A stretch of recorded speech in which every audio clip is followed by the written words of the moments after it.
अस्सलाम वालेकुम one class बच्चों, आप कैसे हो। उम्मीद है कि आप लोग बिल्कुल ठीक और खैरियत से होंगे और अपना साथ साथ काम कंप्लीट करते होंगे। तो अब सब बच्चे अपनी उर्दू की बुक खोल लें।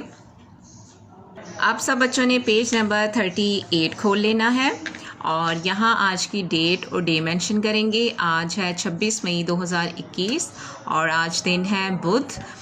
बच्चों, हमने प्रीवियस लेक्चर्स में क्या किया है, कुकड़ू को की पढ़ाई कर ली है।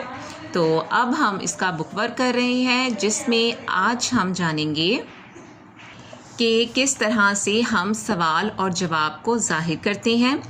आपको पता है ना, जब सवाल के आगे क्वेश्चन मार्क होता है, ये सवालिया निशान होता है, ये वाला, ठीक है। तो और जब जवाब होता है, जवाब के लास्ट पर ख़त्मा होता है ये वाला। तो आपने बस ये याद रखना है कि जब आपसे सवाल पूछा जाएगा तो आपने ये क्वेश्चन मार्क लगाना होता है, सवालिया निशान जिसे कहते हैं। और जब आप जवाब देते हैं तो आपने बात ख़त्म करने के बाद ये छोटी सी डैश जिसे ख़त्मा कहते हैं वो लगाना होता है, ठीक है। तो सबसे पहले आप लोगों ने क्वेश्चन मार्क लगाने का तरीका सीखना है। सबसे पहले आपने छोटा सा, ये देखिए यहाँ छोटा सा सी बना दें आप। उसके बाद आपने नीचे कर देना है इस तरह और एक यहाँ डॉट डाल देंगे तो ये बन गया सवालिया निशान। क्या बन गया? सवालिया निशान।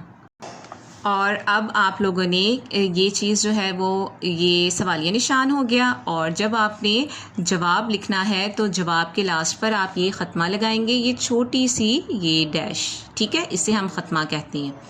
अब आपने क्या करना है कि जब आपसे सवाल पूछा जाएगा वहाँ आपने सीन लिखना है और लास्ट पर क्वेश्चन मार्क लगाना है।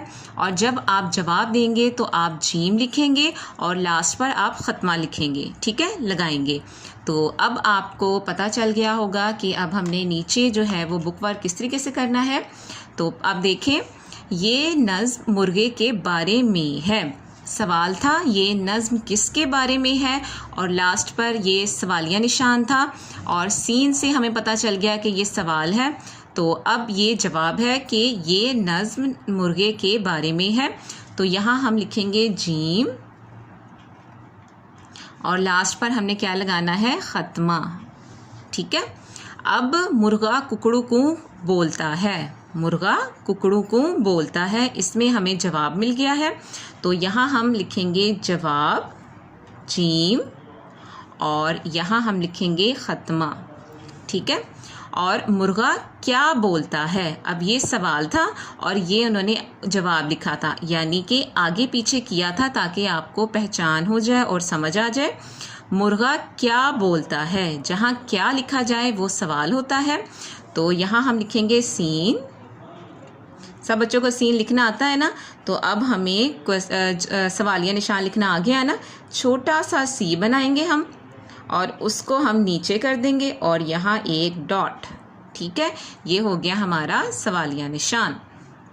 अब नेक्स्ट पेज पे देखें, आगे मुर्गा कहाँ चढ़ता है, कहाँ मतलब कहाँ पूछा गया है, तो ये सवाल है। तो यहाँ हम क्या लिखेंगे? सीन और हम लास्ट पर क्या लगाएंगे?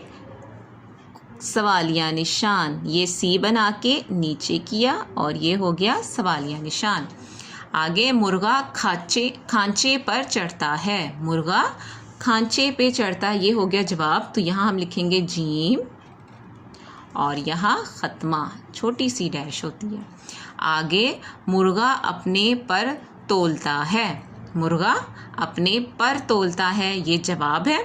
तो यहाँ हम लिखेंगे जीम और यहाँ हम लिख देंगे ख़त्मा, ठीक। आगे मुर्गा क्या तोलता है, ये हो गया सवाल।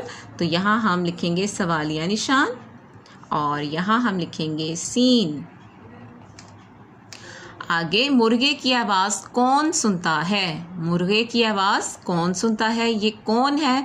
तो इससे हमें पता चल गया कि ये सवाल पूछा गया है। तो यहाँ हम सवालिया निशान लगाएंगे और हम सीन से हमें पता चल जाता है, जहाँ सीन और यहाँ जब हम सवालिया निशान हो तो ये सवाल है। और अब जवाब देखें, मुर्गे की आवाज़ लड़के सुनते हैं। अब ये जवाब था तो यहाँ हमने जीम लिख दिया और यहाँ हमने डैश लगा दी, ठीक है। इस तरीके से हम लोगों ने ये काम जो है वो कर लिया है।